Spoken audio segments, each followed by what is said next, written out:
uh, positif COVID yang terbesar itu utamanya transmisi lokal itu adalah di Desa Abuan, khususnya di Dusun Serokadan. Nah, sehingga ya kita itu apapun bentuk bentuk namanya itu, karena saya belum berani juga menggunakan PSBB karena desa ini kan itu Pak. Tapi paling tidak saya sudah buat keputusan ya, pertama bahwasanya sekarang PMI yang ada di Serokadan itu, yang ada di Desa Abuan, supaya tetap tinggal di rumah.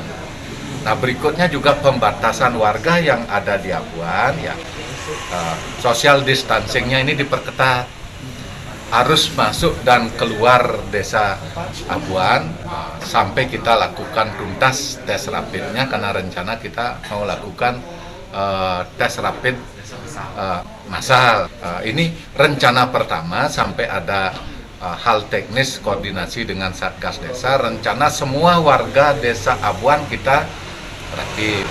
Nah, sehingga ini kami butuh bantuan nanti dari provinsi, kan itu ya, harus 5.000 ini merapid, dan ya tentunya terbatas alat, juga terbatas tenaga. Nah, sehingga kita akan lakukan rapid secepat-cepatnya di Abuan ini. Seluruh warga Desa Abuan kita rapid.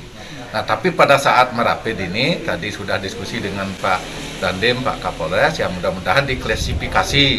Nah, karena ini kan jangan sampai menyampurkan orang sehat dengan orang sakit.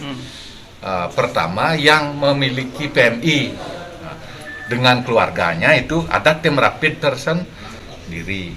Nanti masyarakat lain yang tidak pernah bersentuhan, ini kan hanya untuk dalam arti membangun trust ini dan untuk memastikan data gitu. Nanti yang masyarakat yang tidak pernah berhubungan dengan PMI, yang tidak punya keluarga PMI, nanti dilakukan tempatnya tersendiri. Nah.